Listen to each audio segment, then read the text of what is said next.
From the pages of WWE SmackDown magazine, February 2004, comes the second issue of the Blue Brand's glossy Bible of Ruthless Aggression, a time capsule that captures everything from wild rumors to heavy editorials to inspirational tributes.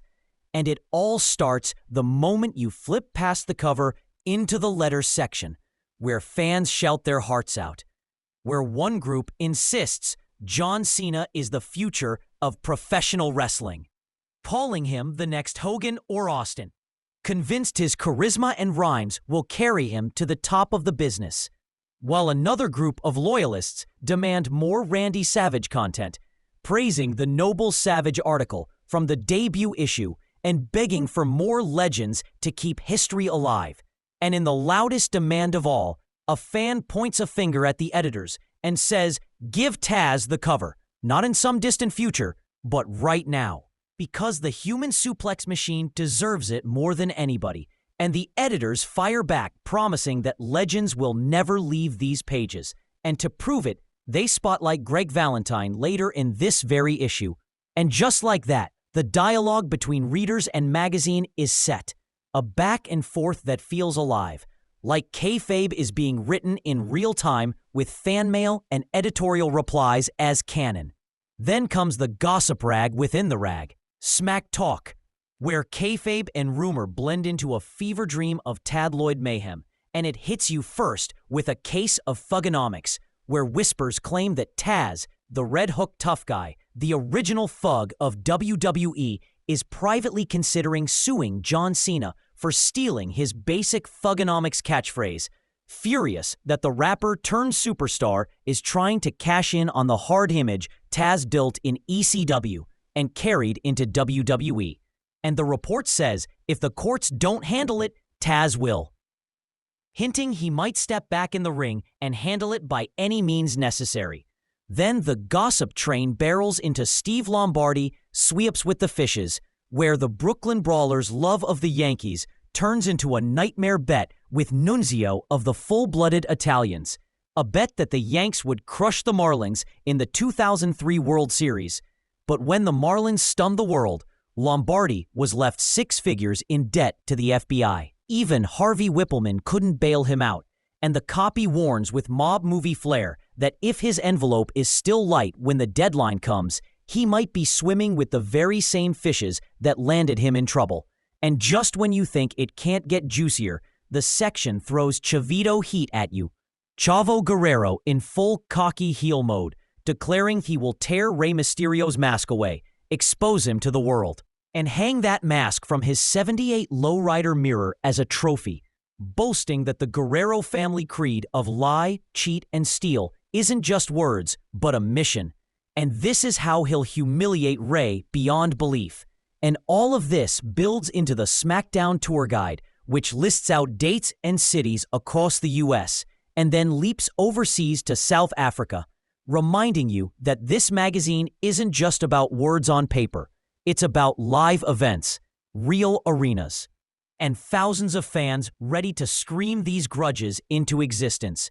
The temperature spikes with Brian Solomon's The Lowdown, titled A Fine Line Between Genius and Insanity, a full-on flamethrower editorial aimed squarely at Vince McMahon, portraying him as equal parts visionary and tyrant, genius and lunatic, recounting his list of sins like charges in a courtroom, how he nearly broke Kurt Angle's neck, drove Brock Lesnar into the ground mentally, humiliated Stephanie McMahon on live TV, forced Undertaker into the dirt in a buried alive match, tormented Zach Gowen, flaunted Sable, and even chased Hulk Hogan away.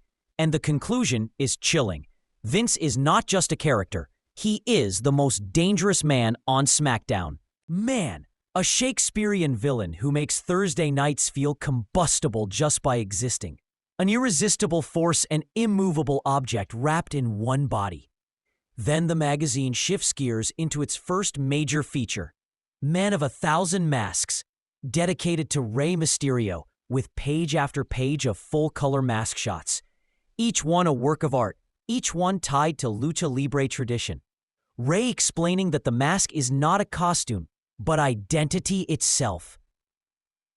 Heritage woven into fabric, that to lose it would be to lose his soul, that the mask is his power, his pride, his culture, and the article transforms Rey from high-flying underdog into cultural icon, the man who brings a century of lucha history into the WWE spotlight. And the imagery is breathtaking as his eyes stare out from mask after mask, warrior, superhero, saint, and myth all at once.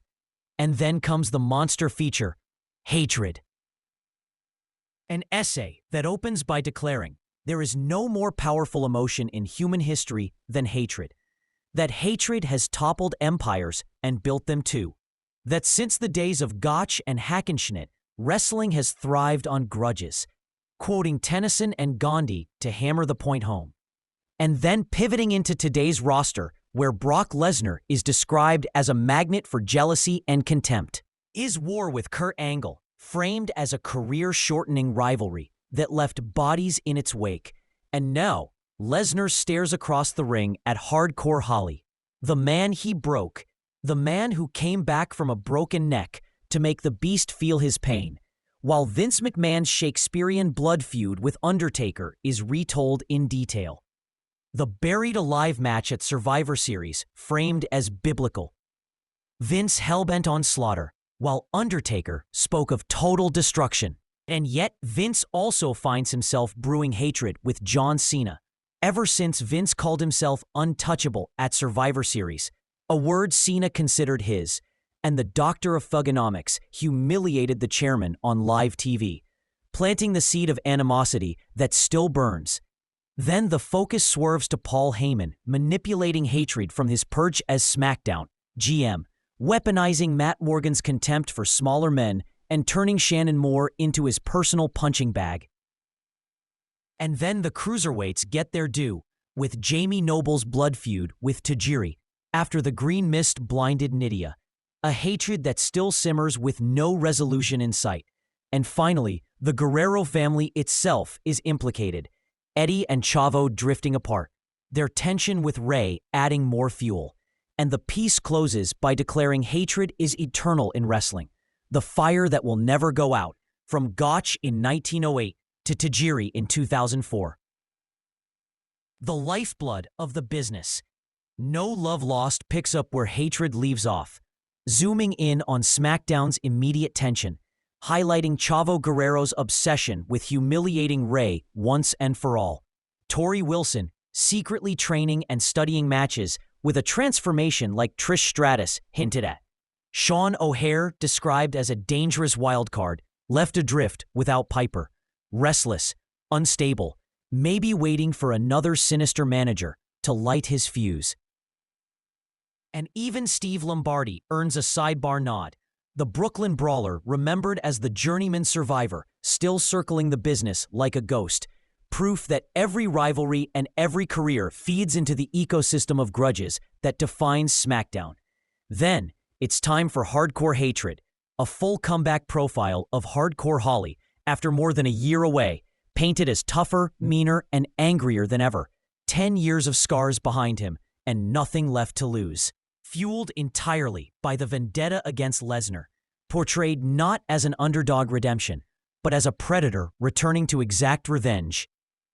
The mood turns reverent with indomitable spirit. Darren Drozdov's story, framed as inspirational, a man paralyzed in 1999 but refusing to surrender to despair, celebrated for positivity, willpower, and resilience, honored here as proof that wrestling is more than characters, it's people, and their battles outside the ring are just as heroic as those inside. The legends feature locks in on Greg the Hammer Valentine, remembered for grinding, punishing matches, endless endurance, and the ability to wear down anyone, framed as a bridge between generations, the living proof that the toughness of the past forged the stars of the present. Ask the Superstars adds levity with the Q&A, what sports did you play in school? And it's a buffet of athletic resumes and surprises. Shaniqua talking about basketball at Rutgers, Charlie Haas balancing football and amateur wrestling, Nunzio rattling off football, wrestling, ballet, tap dance, theater, and joking about XXX movies after class. Paul London describing himself as a 5'10" power forward who wrestled up a weight class. Nathan Jones explaining his rugby career and how parents accused him of being too big for his age. Brock Lesnar and Shelton Benjamin bragging about powerhouse wrestling careers, with Shelton adding national sprinting titles. Eddie Guerrero saying he only ever wrestled at weights from 105 to 142. Chavo Guerrero listing every sport under the sun, including pole vaulting, rikishi, rhino, Tony Garea, and more, describing football, basketball, rugby, nose guard, linebacker, and prop positions. The answers swinging from impressive to hilarious, but together showing a roster of athletes and characters whose pasts are as colorful as their personas. The last stretch lightens with trivia, a page of brain-tickling challenges for die-hard fans.